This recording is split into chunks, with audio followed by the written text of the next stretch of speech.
Good afternoon and good morning. Welcome to the NDSP Program Overview Southern Hemisphere Edition. My name is Kevin O'Brien. I'm an education specialist with the NDSP responsible for the Americas region. The purpose of this event is to provide a general program overview of NDSP and dig deeper into the pre-K4 eligibility for families in the Southern Hemisphere. The goal of NDSP is to provide support to facilitate continuity of education in international locations. Today, we will cover NDSP details from eligibility to transition and everything in between. You will hear from subject matter experts and be given the opportunity to ask questions.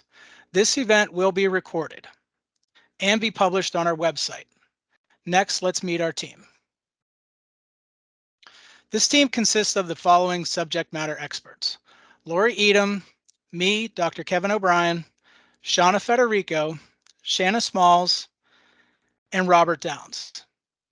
You may use the Q&A box at any time, but we will answer questions at the end. For courtesy, please keep your mics muted until the Q&A. Without further ado, I would like to introduce Robert Downs to talk about NDSP program authority and eligibility.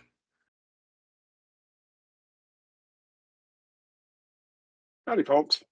Again, I'm Robert Downs. The NDSP, it's a program administered by DoDEA, and we have a specific authority for our program to operate in the United States. It's in Title 20 of the United States Code and the Department of Defense Instruction 1315.18, which addresses command sponsorship, which is a critical component for eligibility. For our team to establish eligibility for the program, we must be able to document that a sponsor is a member of the armed forces, serving on active duty, or full-time civilian officer or employee of the Department of Defense, and a citizen of the United States, and who's authorized to transport his command-sponsored dependents to or from an overseas area at government expense, and is provided an allowance for living quarters in that area. Title 20 allows eligibility only for those overseas locations where a DoDEA school is not reasonably available. Next slide, please. You'll note that non-DoD schools program supports just over 4,000 students to more than 132 countries and over 300 duty stations around the world. Our program is authorized to provide education support and funding for eligible children who travel with their families on an accompanied overseas tour to a joint travel regulation authorized location. That allows accompanied tour, a location that allows accompanied tours. Eligibility, of course, does not extend to stateside schools, I'm afraid. Next slide, please. The NDSP program team consists of three main components: the eligibility and program management team, and that's me. And then we have our regional NDSP education teams and our resource management team, of course. As Dr. O'Brien mentioned earlier, we have representatives from each of these key teams here today, and they're ready to dig into this program and answer your questions. Next slide, please. But first things first. One more slide, please. The NDSP, we're happy to announce that we've received authorization to offer universal pre-K support to our NDSP families around the world. Eligibility for pre-K will be authorized for both Northern and Southern Hemisphere calendar schools using FY24 funding.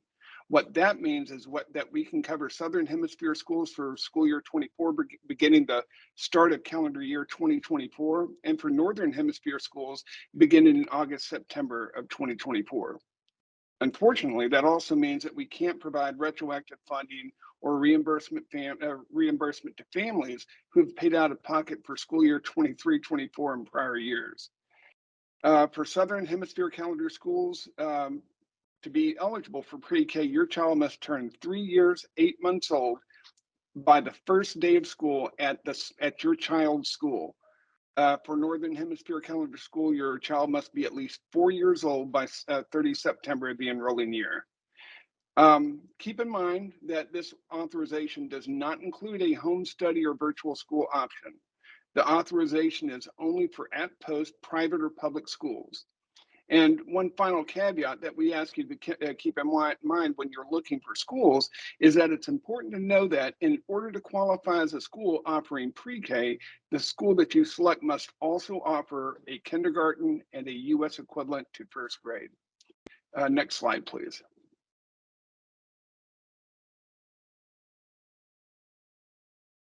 Got it. Before you can register for the program, you'll need to have your PCS order in hand.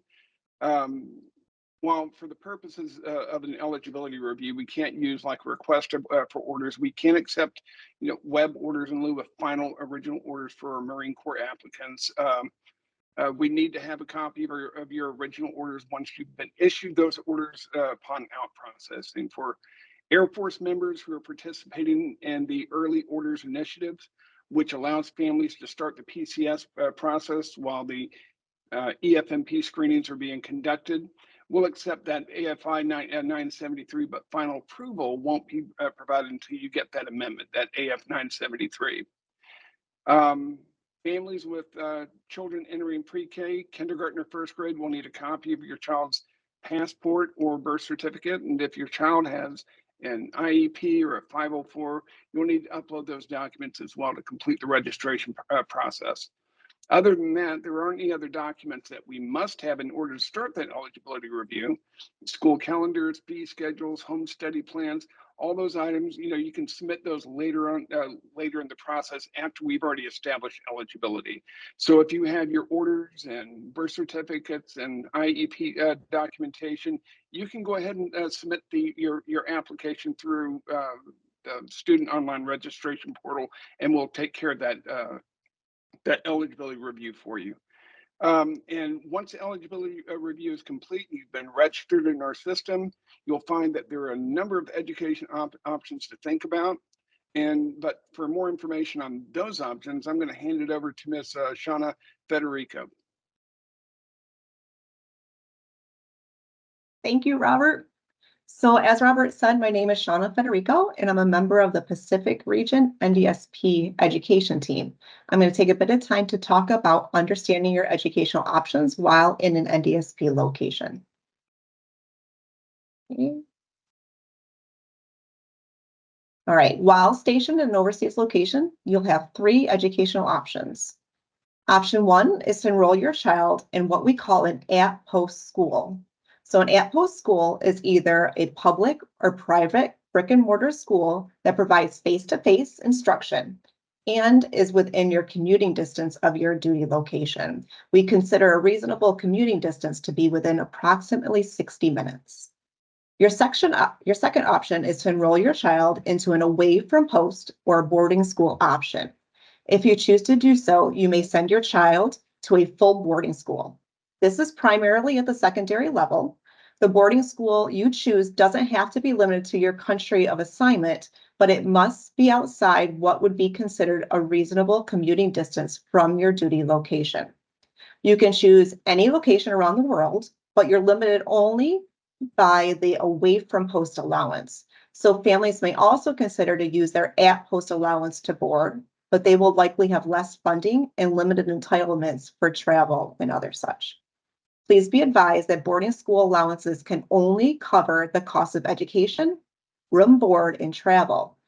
Specialty boarding schools like football, soccer, snowboarding schools will not be covered in full.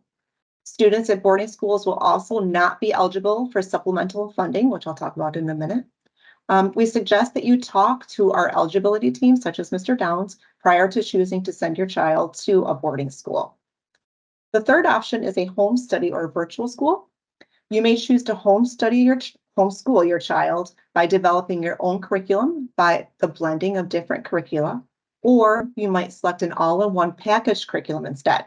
So you may decide to enroll your child in a virtual school, either synchronous, where your child would log into a live virtual classroom, or we call asynchronous, where they would be viewing recordings of class presentations. However, please keep in mind that there are some countries where in-person attendance in school may be required by their host nation law. If this is your preferred option, be sure that you're fully aware of any limitations for a homeschool virtual option in your next location by reaching out to your community liaison officer, or SLO. Okay, next slide, please. All right. So tools for researching these schools. As Mr. Downs had said, the pre-K school that you choose must offer a kindergarten and first grade program.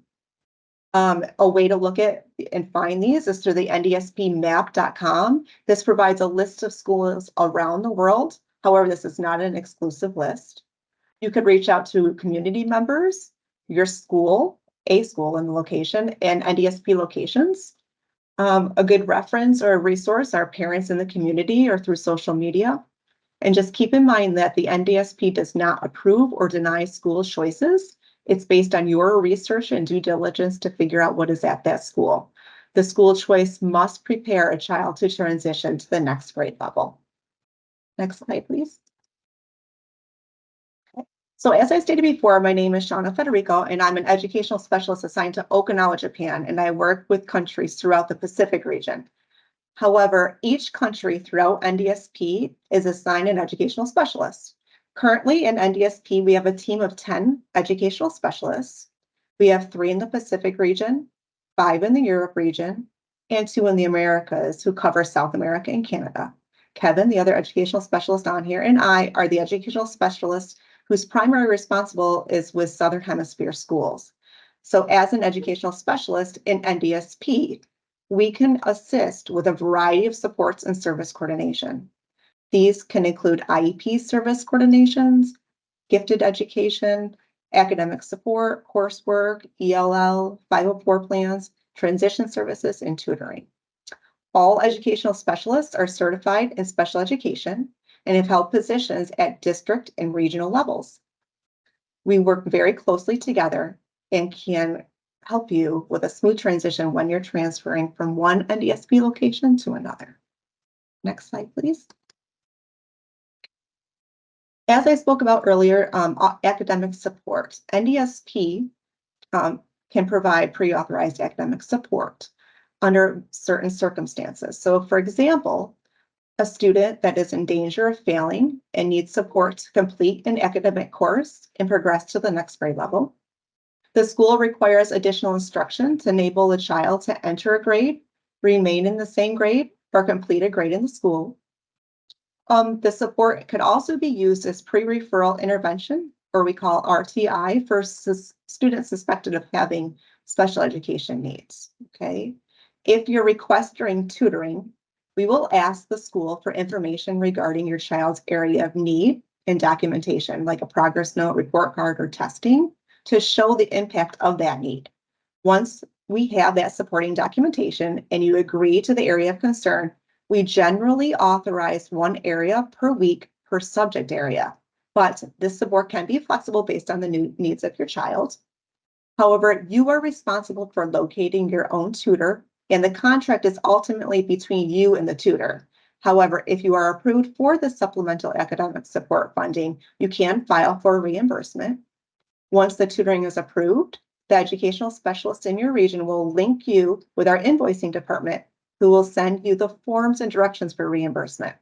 You will only be reimbursed after the services are rendered. Next slide, please. In addition, the NDSP can also authorize tutoring for supports for language difference concerns. So for example, a student may be attending an international school whose language of instruction is not in English, which could cause a need for instruction in that foreign language, or possibly the language of instruction is in English, but your child's primary language is not English. Therefore, tutoring or formal ESL support would be required. We can also provide funding as a transitional support for enrollment in AP courses, or if your student requires a stateside credit that isn't offered at your school. Some examples are US history, US American literature, or US civics. Your regional educational specialist can provide a list of online accredited courses that students can enroll in to provide these credits. Another thing we can support is gifted education. However, many international schools do offer a rigorous curriculum with well-developed programs that meet the needs of gifted learners. However, if you feel that the curriculum does not meet the needs of your child and a more rigorous program is required, please reach out to your educational specialist. The NDSP can provide gifted services in the form of supplemental instruction funds in major subjects during the school year. Summer school can be authorized on a case-by-case basis when it is mandatory to make up instructional time lost to a possible evacuation, a PCS move, differences in the inclusive dates of a school year, or other unforeseen emergency situations. Summer school is in the form of tutoring or courses, not enrollment into a summer school program at Post.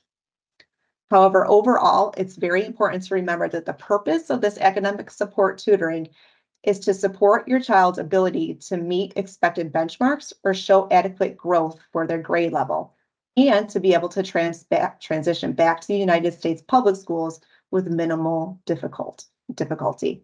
Please reach out to your educational specialist if you have concerns about your child's education or their transition. Next slide, please. Special education. So the NDSP is committed to the provisions of appropriate special education and related services for DoD dependents eligible for NDSP. Please note that to qualify for special education support, certain eligibility criteria will need to be met. Regardless of the stage in the special education process you're in, when you come to your location, we can help you. Your child may already have an IEP from the US or a learning plan from another international school. You may have a school team requesting that you seek assessments, or you may have a preschool who is experiencing some delays in their development. Generally, NDSP can initiate these assessments for special education concerns to investigate whether there is an existing need once they each reach the age of 3. Okay. However, it's important to consider the following. Special education services in overseas locations may be limited. Many NDSP sites do not have a range of special education services in place, and schools are not required to follow the Individuals with Disability Education Act, also known as IDEA. So many international schools will write their own form of an IEP, but they do not always include all the elements of an IDEA IEP. Okay. The NDSP educational specialist is able to generate an NDSP IEP that aligns the school document with IDEA requirements and will ensure educational continuity when you PCS back to a new or to a different duty location. Finally, the NDSP requires that an educational screening be conducted prior to any overseas PCS move to determine if your child's special education needs can be met at the receiving duty station. There are several required documents that will need to be signed by the parents in order to receive funding for special education support. Next slide, please. All right, 504 plans. So some students do not require the supplemental educational support that's provided by an IEP, but they do require accommodations and have a need or accommodation plan. So if your child already has a US 504 plan, please provide a copy of the plan to the educational specialist. While many international schools are not required to implement the 504 plan, the educational specialist can help facilitate the implementation of those accommodations. Okay, next slide, please.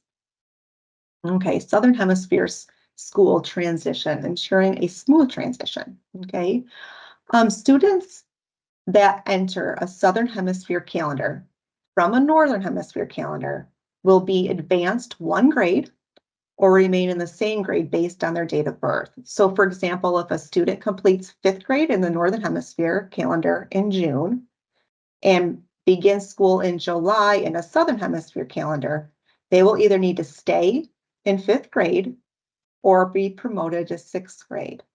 This will occur again when they rotate back to another Northern Hemisphere calendar. Okay. And now our next presenter will be Dr. Shanna Smalls.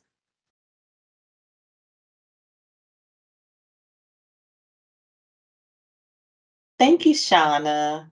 Hello, everyone. I am Dr. Shanna Smalls. I am stationed at our HQ in Alexandria, Virginia.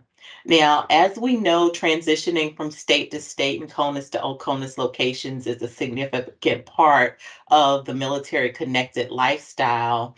And these transitions can often be challenging for secondary students' academic careers. Now, because NDSP serves OCONUS families, we heavily focus on the OCONUS to CONUS transitions and vice versa. So if you look at the slide that's currently up, the first thing that we ask you to do is to be proactive. As soon as you find out that you're going to PCS and you know your location, the first thing you should do is reach out to the school that you think that your child will be attending when you return to the U.S. or if you're going to another OCONUS location.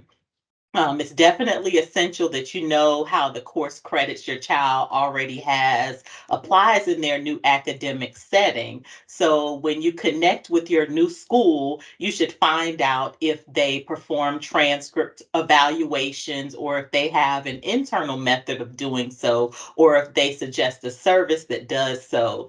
If they do not, the next question that you should consider is would they take the results of an evaluation conducted by a NACIS certified transcript evaluation provider? And NACIS is actually an international certification that transcript evaluation providers go through to ensure that they're giving quality evaluations.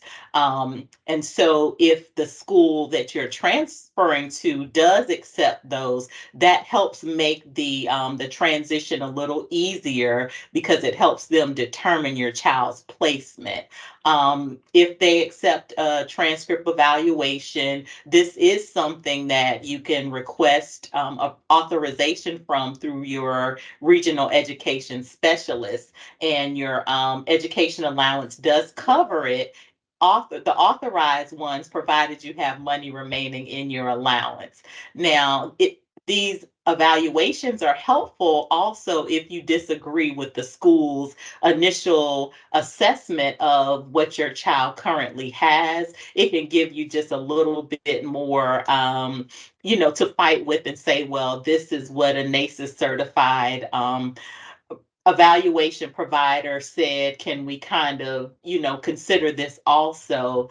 However, be aware that schools are not required to accept the external evaluation findings, but in most of the cases that we have worked with, they have been very helpful. Another thing that we say that you should do is connect your current school counselor and the school counselor or academic advisor at the school that you're going to attend, your child's going to attend. It's kind of like a handoff because they'll be able to, ask each other questions, answer questions, and make sure, again, that your child is placed appropriately. We know that placement, grade placement, and course placement, especially for our secondary students, is very important because we're trying to have a continuum in their quest for a diploma. Now, once the receiving school determines student progress and placement, you may discover that your child needs additional coursework to graduate on time, especially going back to a U.S. school. Sometimes the missing coursework would be U.S. history, American government, foreign languages, or other specific math courses, or anything that they feel that the child did not get while they were overseas. And this is one of the reasons why you should be proactive, because if you're already currently or still in NDSP family, you can get supplemental authorization for NDSP to cover the cost for these courses. Now, if you wait until you already exit NDSP, unfortunately, we cannot cover the cost of those additional courses. Now, the next thing to consider is the college entrance exams.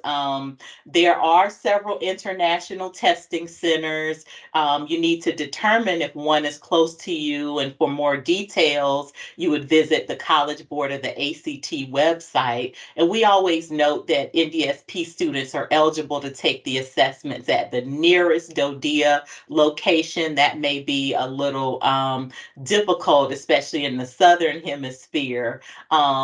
However, note that if you do decide to travel to a DoDEA school, parents are responsible for paying transportation costs and any expenses for the exams. However, NDSP will reimburse you for the difference between the international testing fee and the US testing fee. They're always like maybe $50, $60 difference, and we do reimburse that, but we do not cover the entire cost of the exams. And lastly, I did want to make sure that parents are aware if your child is leaving an Oconus location and going directly to a college or university, they may be required to apply as an international student. And this is solely for the transcript evaluations and placement. They will be considered a U.S. resident, U.S. student, but the people in the international I guess the international section of admissions, they know how to handle those incoming transcripts from the international schools. And we did have a lot of parents who were a little leery about that, but that is the only reason that they do that. They do know that you are a U.S. School. And also, if they're going to college, pay attention to college application deadlines, FAFSA deadlines, especially if your child is going to need financial aid or want to qualify for scholarships or other financial assistance. Another thing is that as your child is matriculating through any school that they're attending, whether it be international school, home study, any of the other options, you just need to make sure that they're always tracking and planning. And to help with that, we have a resource, School Links. Next slide, please. Now, School Links is our premier college and career readiness resource that we have procured. If some of you were here before, we had a program called Choices 360. This is the replacement. Now, in order to be college and career ready, we often ask, now, what is that? While most people can surmise what it means, we want to make sure you understand what it is. College readiness is being prepared for any post-secondary experience, and this includes studying at 2- and 4-year post-secondary institutions while earning some type of credential like an associate's degree, bachelor's degree, or other certificates or licensures. Now, career readiness is focused education that prepares students for life, equipping them with skills necessary to navigate the workforce. So career ready students are often ready to go directly into the workforce or attend post-secondary institutions for specific training or go into the military.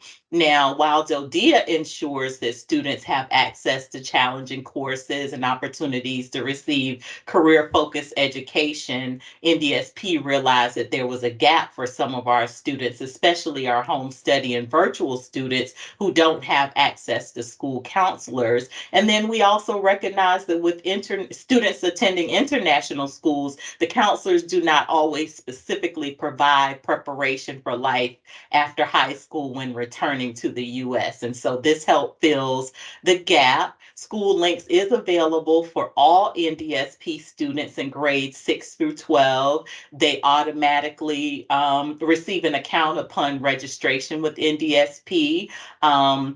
Within 7 days of registering, the sponsor will receive an email detailing instructions on setting up their child's NDSP Gmail account. They must have this account in order to claim their School Links account.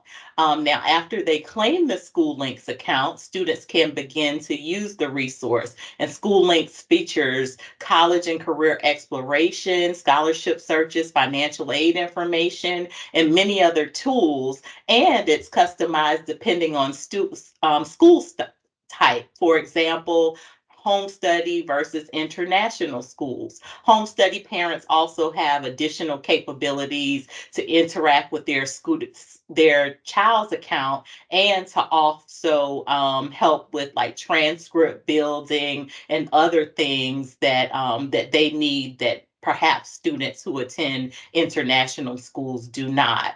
Now, feel free to put any questions you have in the Q&A box, but look forward to us hosting a virtual conversation in late January or early February with the vendor, and they will help you figure out and how to actually use the resource to the best of your ability. They'll show you the full capability of it. And so now I am going to turn this over to Miss Lori Edom. Thank you, Shanna. I'm Lori Edom. I'm the chief for the NDSP Financial Management Branch.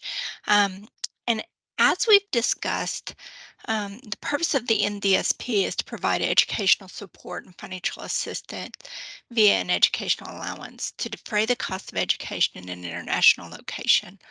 But what exactly is an educational allowance? Next slide. The educational allowance is established by the Department of Department of State, and it's published on the Department of State website. The allowance is generally reviewed and updated annually by the Department of State to keep up with annual school fees. The fees are respective of the sponsor's location and the student's grade. The pre-kindergarten DSSR rate will utilize the kindergarten rate since it won't be reflected on the Department of State allowance website. As mentioned before, the allowance defrays the cost of tuition and transportation, but it may not cover all fees, especially those that are non-allowable. But what are some of the examples of the allowable fees? Next slide. The general rule is allowable fees are those that would be at no cost in a U.S. public school. For example, tuition, transportation, textbooks, and are generally no cost in a U.S. public school. However, there are some required fees that are also allowable. These may include technology rentals or loaners and course-ending exam fees such as IB or AP exams. These are also considered allowable and are payable within the remaining DSSR allowance. Home study has a separate list that's outside of this discussion, but can be obtained on the NDSP website. That leads us to the next question. What are examples of non-allowable fees? Next slide. Non-allowable fees are those that cannot be paid based on either the Department of State DSSR 270 restrictions or Department of Defense fiscal law limitations. As you can see, meals, uniforms, overnight trips, college entrance exams, technology purchases, and before and after care are non-allowable fees. These are personal in nature and generally not free within a U.S. public school. It's important to note, though, a recent change in overnight trips. A portion of the trip may be covered if the school can provide an itemized educational cost and justification affiliated with the trip. This would require to be submitted for further review, though. Next slide.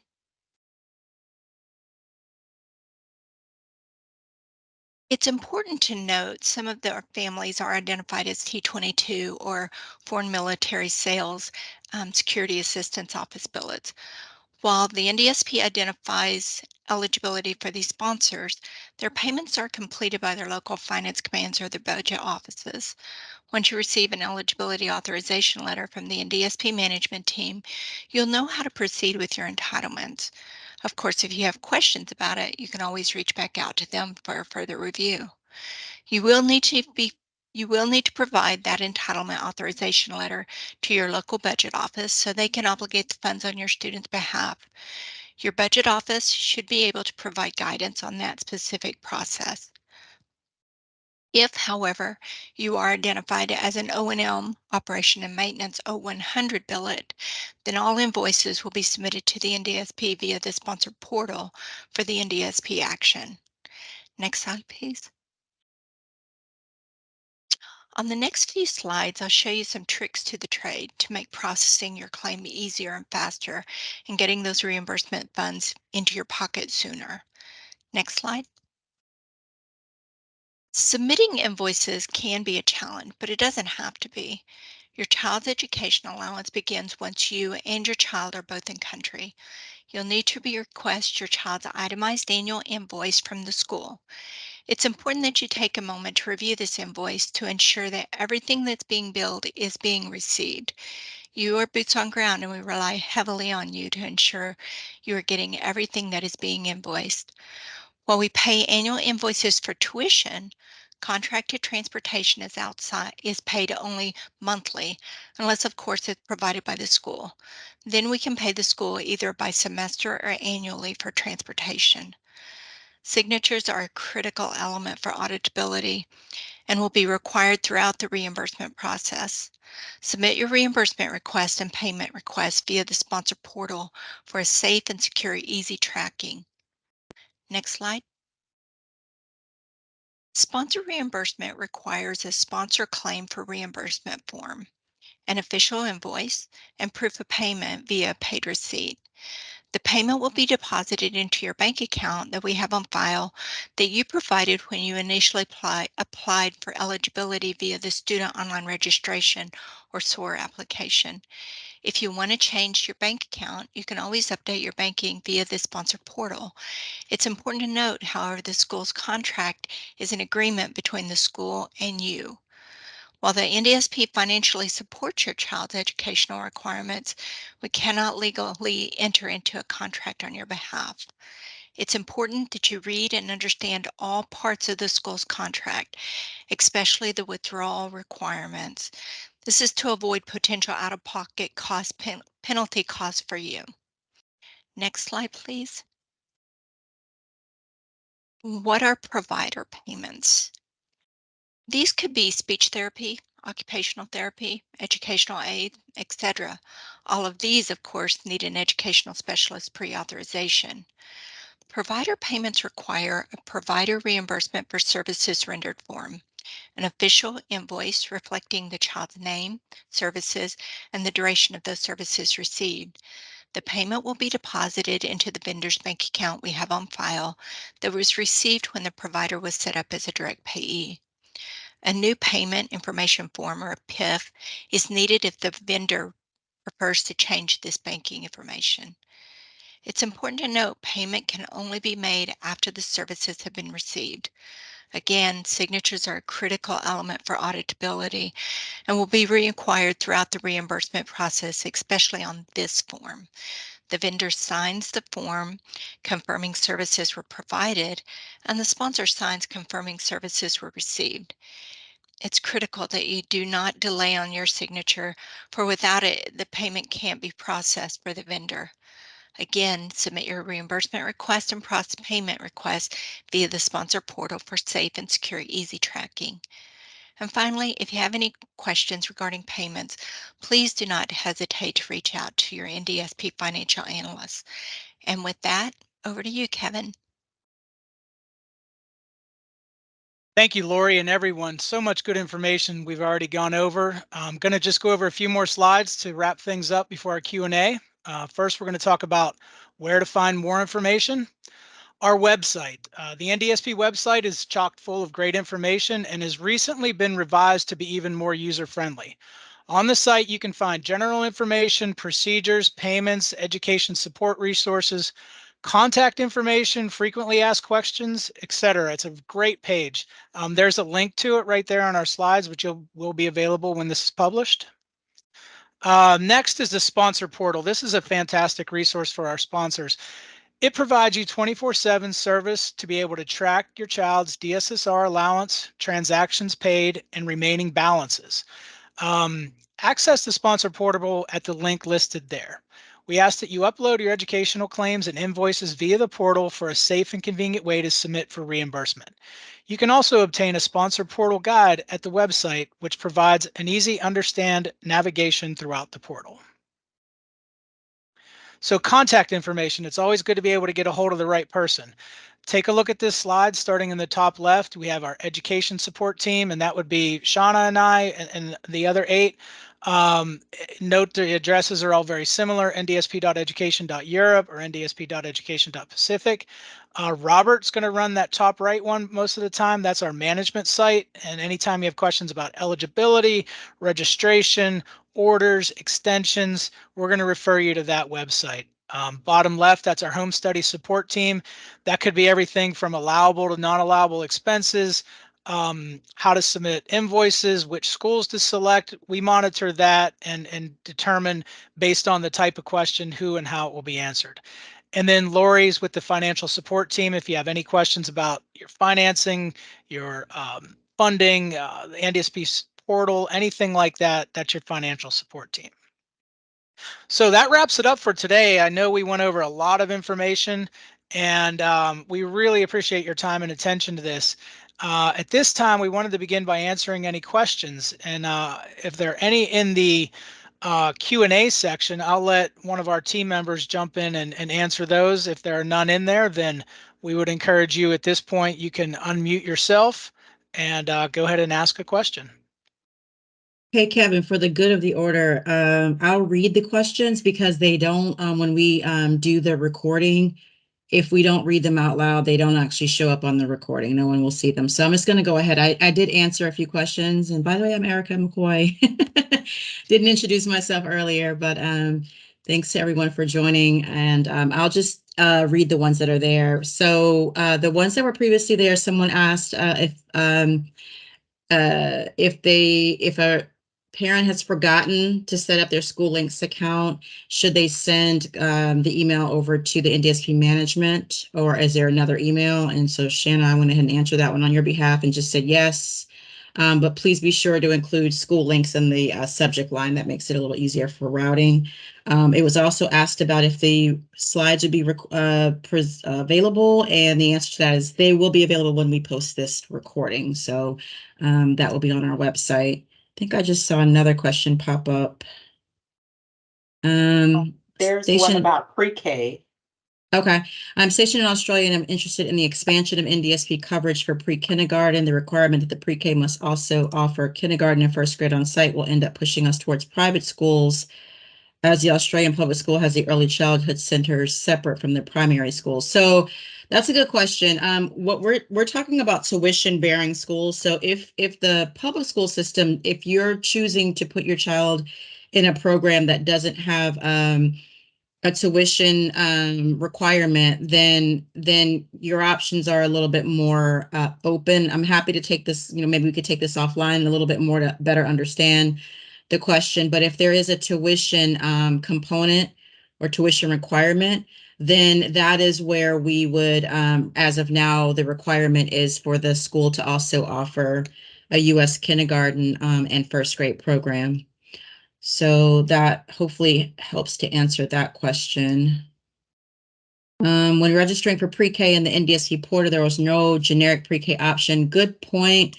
We are currently working the system. We sent out an email correspondence to all of our stakeholders. The portal is still being worked to allow for pre-K since it is a new requirement. We are hoping that it will be available for registrations beginning the 15th, which is this Friday. So we're still working through testing and so forth. But you're right. As of today, you cannot do pre-K registrations. We are hopeful that as soon as the 15th, probably more like the 18th, which is early next week, is when our portal will be available. So we would ask that you not use kindergarten, but rather that you would just hold on your registrations until our portal is available. Let's see. Are there any others? Did I miss any other questions? And I did give all the participants, you do have access to your mics right now. So if you want to raise your hand and unmute yourself, you can also. Hello. Sorry. I don't know if you can hear me. Go ahead.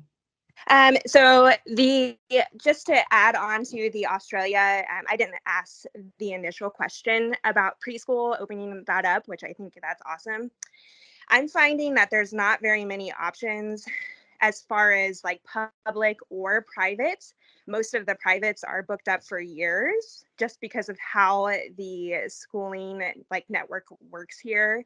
A lot of people put their kids in daycare and preschool and prep. So everything is pretty booked.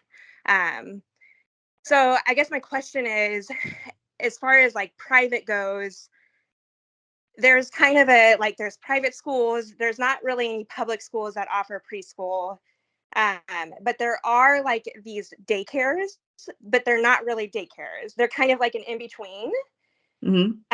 I would, for terminology sakes, I would call it like there's a daycare, there's preschool, and then there's prep, which is part of like these private schools.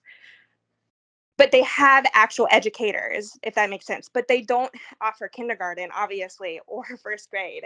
So I guess that's kind of our conundrum right now, is we're just not seeing any options, if that makes sense. So I would encourage you, if you're having difficulties for a variety of reasons, you can definitely submit to us for, further review.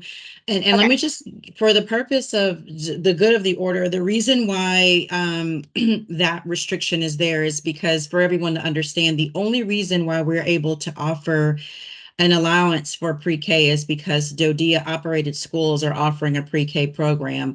Obviously, inherent in a DoDEA operated school is going to be continuation into a kindergarten, first grade, second grade program. There's not really, any kind of other programming, if you will. And so, and likewise, if a pre-K program in the United States, in those states that do offer free programming for 4-year-olds, generally speaking, they are, either embedded in an elementary schools, or if they are in an early childhood, they have to follow the same standards that the public schools offer. And so we're replicating and given the authority to try to replicate to the degree possible in NDSP, and which is why we're not able to fund daycare centers. We're not able to fund other like private providers, even though we recognize that there are other ways that 4-year-olds might receive their educational programming. But because our program and our authority is really to replicate what would otherwise be free if you were in a DoDEA location, or if you were, by virtue, if you were in the state's program in the United States. And so obviously, if you were enrolling your child in the United States in a daycare center and other types of programming, it would not be free.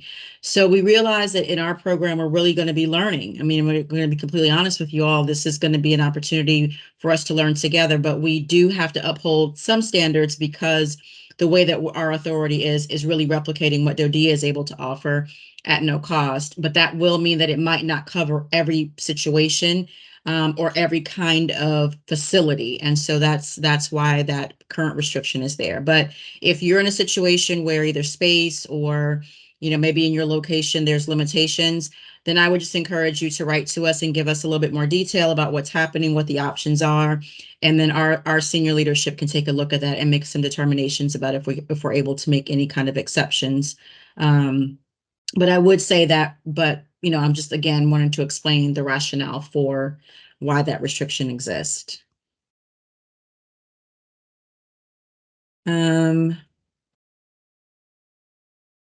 Okay, and I see another note about the South Australia. Very few pre-K options in schools that have the kindergarten and first grade wait list exists for up to 2 years out. Yeah, okay. I don't know that we'll be able to overcome every situation. I can be honest about that. Again, obviously would have loved to have been able to announce this a year or two ago, and that wasn't possible. So we realize, and the same thing may be true in some Northern Hemisphere locations as well, where, families may not be able to get their students in by the upcoming school year. And so that is unfortunate. We hope that it will work out for everyone to the best that we can. And again, we'll try to work through the situations individually as best that we can. Thank you so much, Erica. Thank you everyone for coming. I was just going to put it on the page that had our contact information on it, but for some reason I can't find it right now. There it was. So reach out if you have questions. We can't stress that enough. And we recognize these individual situations exist all over the world. And we really do want to help in any way we can, whether it's your eligibility coordination, your education specialist, please reach out to us. We want to provide you that contact and an opportunity to express the differences in your location and try to find ways to work with you. Probably can't make everything work, but we will do our best. Again, thank you so much for attending this evening and this morning, and we do look forward to working with everyone. Have a great day.